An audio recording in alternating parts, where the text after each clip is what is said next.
Welcome to a brand new episode of the Jampack Report today for September the 23rd of 2020. Of course, my name is Samuel Adams and this is a daily gaming news podcast meant to bring you the hottest news you need to know from around the industry. Hosted on YouTube and podcast services around the world 5 days a week, it is your one-stop shop for everything you need to know. So, if you enjoy the show and you like what you see, hit that subscribe button and keep coming back for more. But today we now know what happened to Mike Morhaime after he left Blizzard, the company he co-founded. Meet Dreamhaven, a brand new studio. Now, of course, Morhaime left Blizzard back in late 2018 after 27 years at the company he co-founded, and after spending 14 years as its president. Several other high-profile names followed. Dreamhaven's announcement today reveals where many have ended up.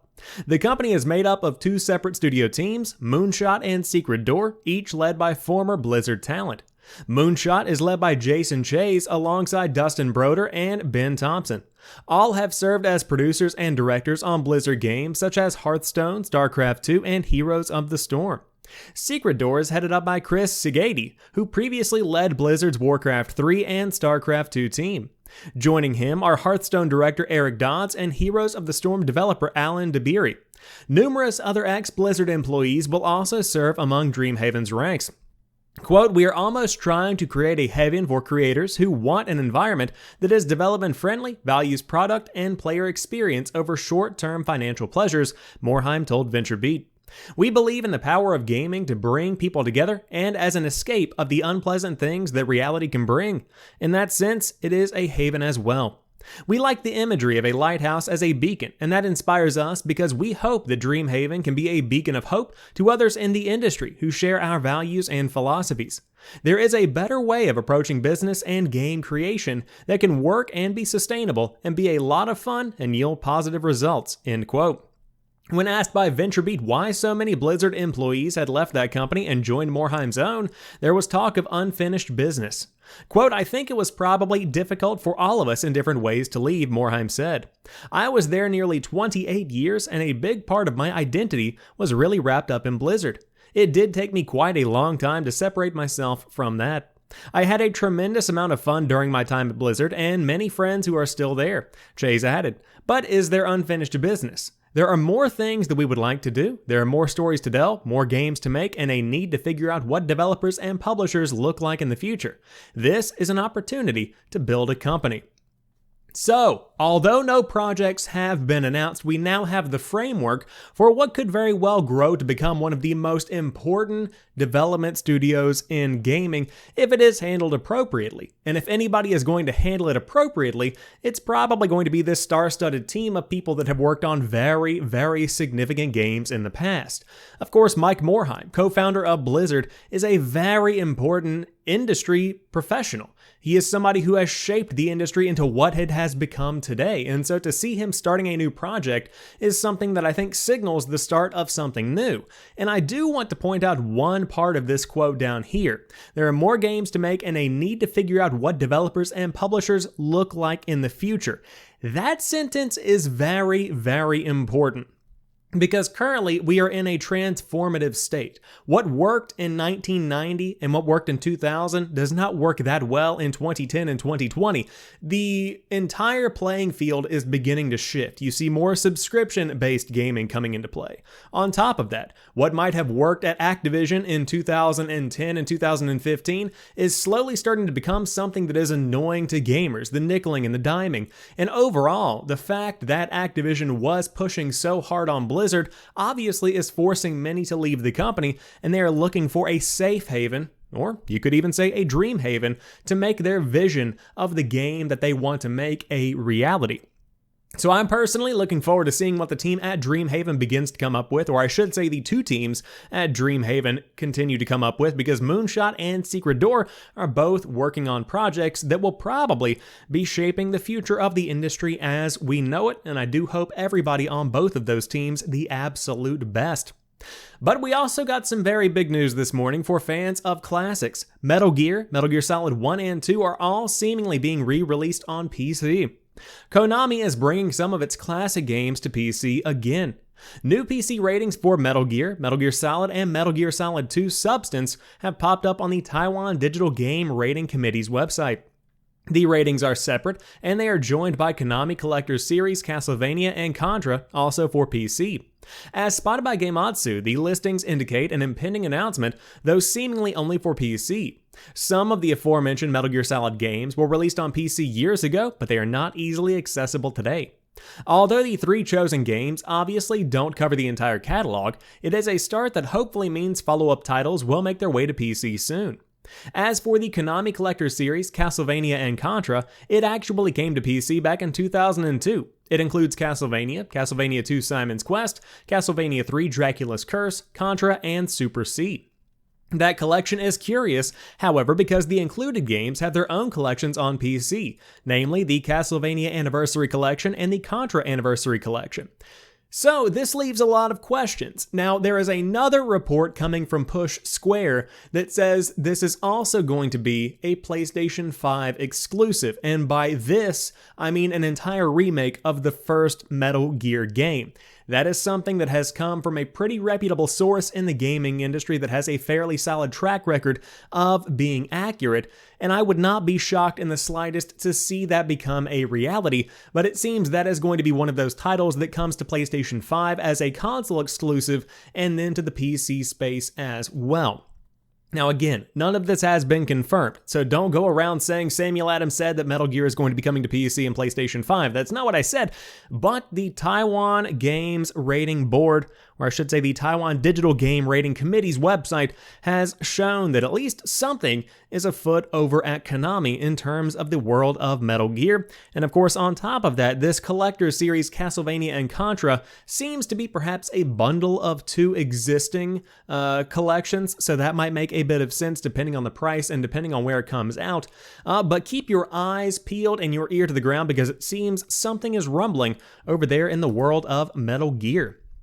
But when it comes to this year, few games have been able to overcome Fall Guys, which has been an absolute runaway success that has dipped a bit over the course of the past few weeks in popularity, but it still remains incredibly prevalent, and it has the highest earning PC launch since Overwatch in terms of digital revenue.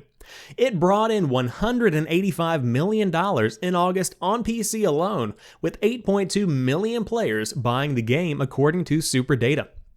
Fall Guys debuted as the top-earning PC game in terms of digital revenue for August, reaching $185 million in revenue with 8.2 million users paying for the PC version. This is the highest-earning digital launch of any PC title since Overwatch in May of 2016, according to SuperData's monthly digital games revenue report. Horizon Zero Dawn did not crack the PC charts, but it did sell 716,000 units on PC during its launch month. That is more than the PC version of Death Stranding did, with 477,000 during its launch month.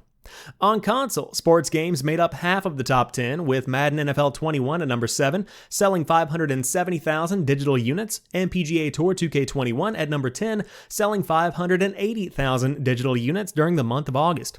Fortnite was the number 3 best earning console game and number 6 on PC, with combined revenue between the two up 76% month over month.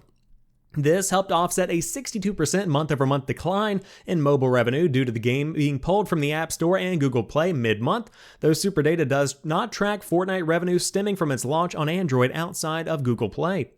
Overall, August digital games revenue reached $10.8 billion, up 16% year over year. Digital console earnings saw the most growth, up 88% year over year, while PC revenue was up 15% and mobile only up 3%. But the way that I see it in today's day and age, in today's economy, up is up and gaming continues to be on the rise. But needless to say, the headline says it all. Fall Guys is the real story here, because this little indie game that is published by Devolver Digital has become one of the runaway successes in PC gaming. $185 million in a month. For a whole bunch of little bean people that are pulling and pushing each other into the finish line. It is wild to see how successful that game has become.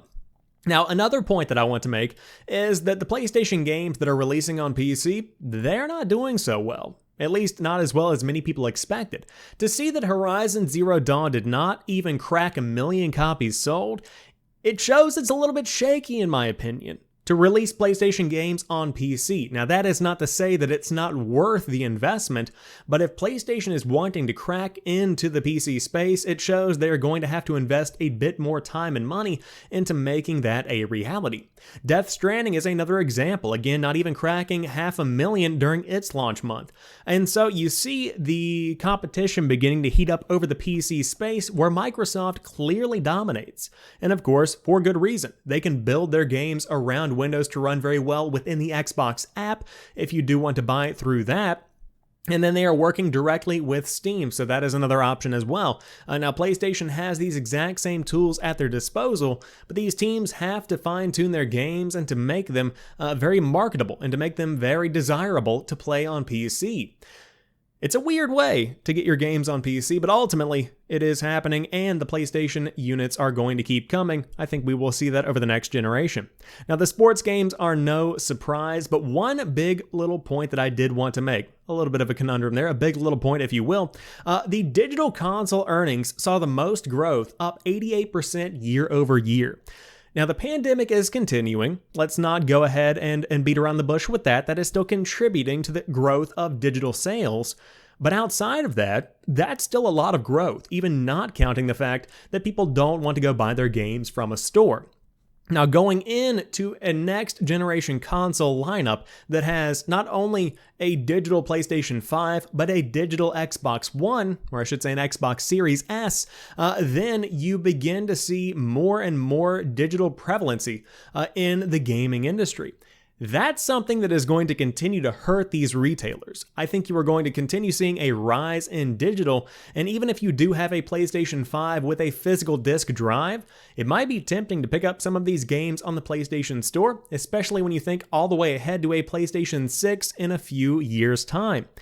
So we'll see how this continues to evolve as time passes, but digital is still on the rise, and gaming overall continues to go up and up and up. Now, Fall Guys is a runaway success, but could it be Game of the Year?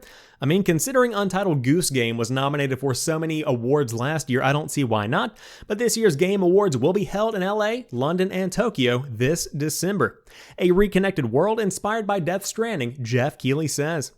Jeff Keighley's annual December Games announcement show will broadcast live from 3 cities around the world on the 10th of December. The show will be filmed in empty studios based in Los Angeles, London, and Tokyo, which will link up to provide this year's ceremony. Speaking to Variety about this plan, Keighley said the idea to connect up these cities was in part inspired by Death Stranding, the post-apocalyptic delivery game made by Hideo Kojima in which he also cameoed. I was like, well, maybe we could do this on a world scale, Keighley said, referencing Death Stranding's healing of a disconnected United States. That was really the impetus for the idea. We would never normally be able to do that, to have 3 cities live. But I'm like, this is a unique year of circumstances, so let's try that. I think it sends a really great message, and I think it's what I'd like to do more of. If we are all still here in December, we will report live then, says the team at Eurogamer. So again, Thursday, December the 10th, you will see the show live from Los Angeles, London, and Tokyo. And I love this concept because Death Stranding in and of itself is a very unique idea, and I never would have connected the dots to think, hey, let's make the Game Awards essentially like you are bridging the gaps between the world. That's very cool to me. Now, of course, you can say that the Game Awards are built up and that the Game Awards are pointless, but we did see the reveal of the Xbox Series X at last year's show. On top of that, you really do see a celebration of gaming itself, and of course, you get to see what gets Game of the Year. I always love watching the Game Awards, and I cannot wait until December the 10th to see which games take home the gold. But with that being said, that rounds out today's episode of the Jampack Report. If you enjoyed today's show, drop me a like down below and let me know what you think about everything we talked about here today, but specifically, what do you think about the brand new studio coming from the ex-Blizzard executive? Do you think it is going to pump out some pretty good stuff, or are you a bit hesitant? Would love to hear your thoughts. But until tomorrow, you guys have a fantastic rest of your night. I'll talk to you soon, and peace.